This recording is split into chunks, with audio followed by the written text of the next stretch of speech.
역대상이 다윗의 성전 건축 준비와 그의 마지막으로 끝났죠. 그런 것처럼 역대는 이제 자연스럽게, 원래는 이게 하나의 책이었는데 우리가 이제 나눠져 있는 것뿐이고요. 자연스럽게 이제 솔로몬의 왕위에서부터 시작을 합니다.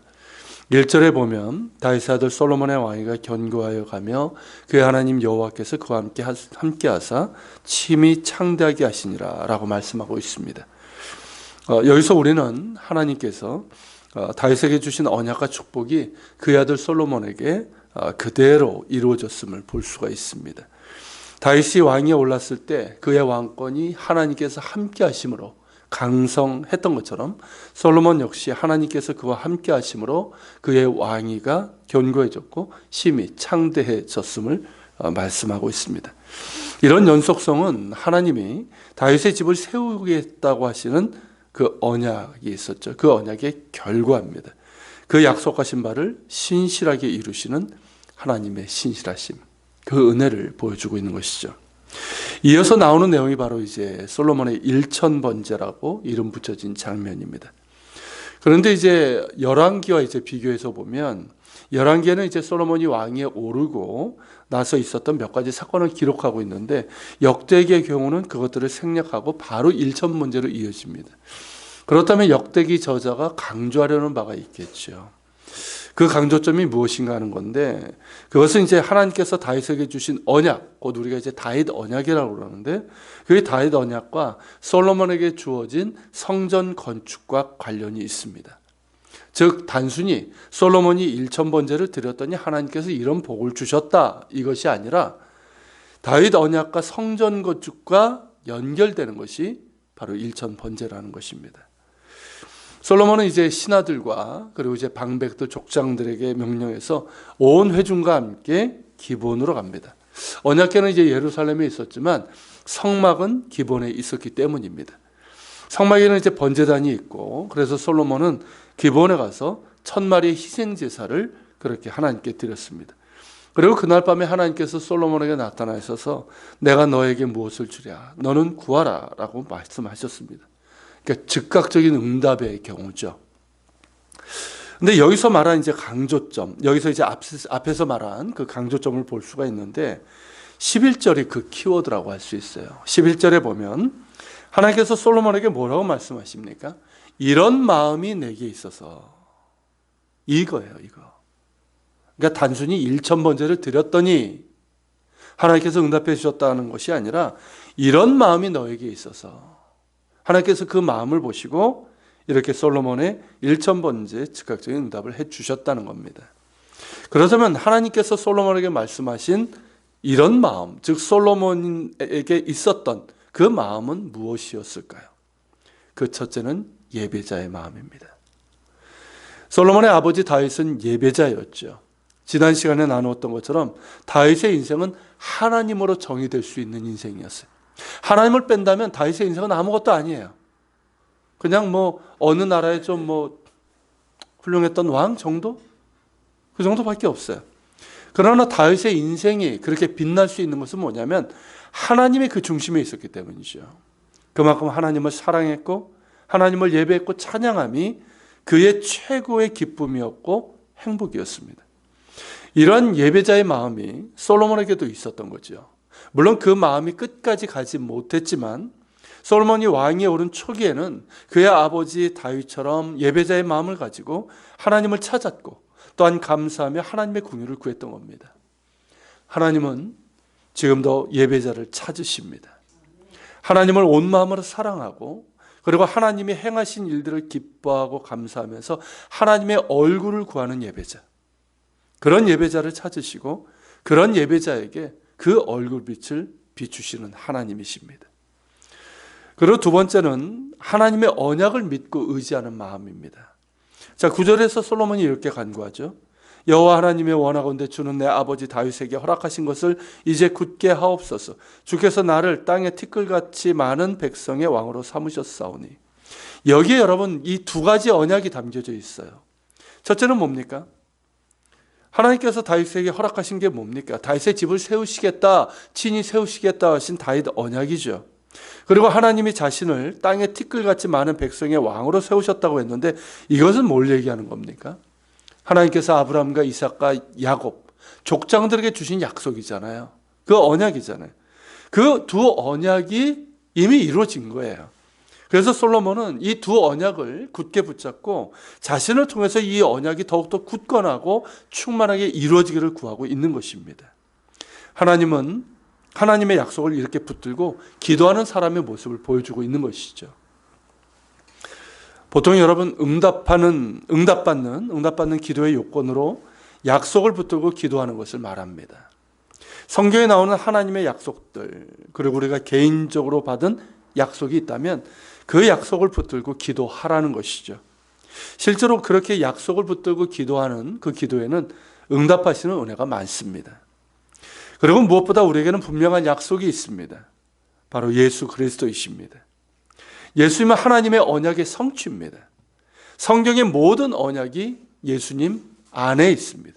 그리고 예수님을 통해서 모든 언약이 성취되었고 앞으로도 성취될 것입니다. 예수님께서는 우리와 세상 끝까지 함께 하시겠다고 약속하셨습니다. 또한 예수님의 이름으로 믿음으로 구할 때 이루어 주시겠다고 약속하셨습니다. 그러므로 여러분, 우리가 예수님의 이름으로 기도한다는 것은 그저 그냥 기도의 끝을 예수님의 이름으로 기도합니다, 그것을 의미하는 것이 아니라 예수님 안에 있는 하나님의 언약과 사랑과 신실하심을 믿음으로 믿고 기도한다는 것을 의미합니다. 그럴 때 우리는 예수 그리스도 안에서 하나님의 긍휼과 은혜 풍성함을 누리게 되고 또한 그 약속을 이루어 가시는 하나님의 신실하심을 보게 될 것입니다. 세 번째는 지혜를 구하는 겸손한 마음입니다. 자, 이제 왕이 됐고 그러면 어떨까요? 되게 의욕이 앞서죠. 맞죠? 우리 역시 그렇지 않습니까? 어떤 일을 앞두고 어떻습니까? 우리의 의욕이 앞서고 행동이 앞선단 말이죠. 근데 솔로몬은 먼저 하나님께 나아가 기도했고 그 기도를 통해서 지혜를 구했습니다. 이것이 보여주는 것이 뭘까요? 여러분, 지도자에게서 가장 필요한 게 뭘까요? 지혜입니다. 힘과 부가 아니에요. 지혜입니다. 왕으로서 가장 필요한 것은 나라 백성을 바르게 이끌 수 있는 지혜입니다. 바로 그것을 구한 거예요. 그리고 지혜를 구한 이유는 자신의 한계를 알기 때문입니다. 하나님의 신실함으로 언약이 이루어졌고 앞으로 이루어질 것인데 그 언약의 통로로 세우신 자신은 이 백성 앞에 출입할 줄은 모른단 말이죠. 그리고 이렇게 많은 백성을 다스릴 만한 지혜와 능력이 없다는 거예요. 이 백성 앞에서 출입하게 해달라는 이 말은 뭐냐면, 출입한다는 이 말이 뭐냐면 왕으로서 어떤 중요한 일을 결정하거나 처신할 때 그것을 잘 분별해서 할 수 있는 지혜와 능력을 얘기를 하는 거예요. 그런 지혜와 능력이 나에게는 없다는 거예요. 그러니까 어떻습니까? 지혜를 구하는 것이죠. 여러분, 지혜는 자신의 한계를 인식하는 데서부터 시작하는 겁니다. 그래서 지혜 있는 자는 겸손한 거예요. 겸손히 하나님을 의지하면서 경외함으로 지혜를 구합니다. 그래서 여호와를 경외하는 것이 지혜의 근본이라 그렇게 말씀하고 있는 거죠. 이렇게 자신의 한계를 인식하면서 겸손히 지혜를 구하는 모습이 어떠합니까?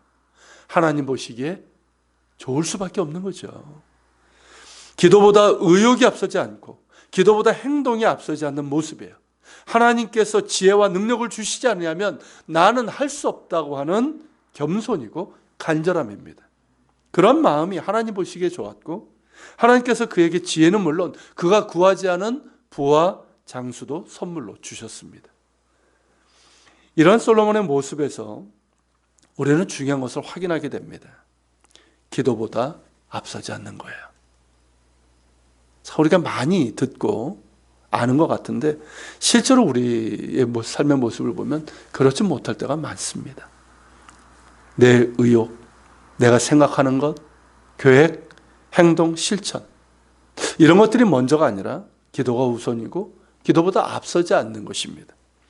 어떤 일을 앞두고 기도하는 것은 겸손히 하나님을 의지하는 마음에서 비롯되는 거 아닙니까? 그죠? 그 일을 감당할 수 있는 지혜를 구하는 거예요. 내 경험, 내 생각, 내 능력을 의지하는 것이 아니라 하나님을 의지하면서 이것을 감당할 수 있는 지혜와 능력을 구하고 또한 어떤 어려움이 있더라도 두려워하지 않는 용기를 구하는 것이고 끝까지 하나님을 바라보면서 나아갈 수 있는 힘을 구하는 거예요. 그리고 이러한 마음으로 구하는 자에게 하나님은 지혜를 주시고 용기와 힘을 주십니다. 야고보서 1장 5절 말씀이 이것을 우리에게 확인해 주고 있습니다. 제가 읽어드리겠습니다. 너희 중에 누구든지 지혜가 부족하거든 모든 사람에게 후히 주시고 꾸짖지 아니하시는 하나님께 구하라. 그리하면 주시리라. 여러분, 이 말씀을 기억하면서 늘 기도가 앞서는 사람이 되십시오.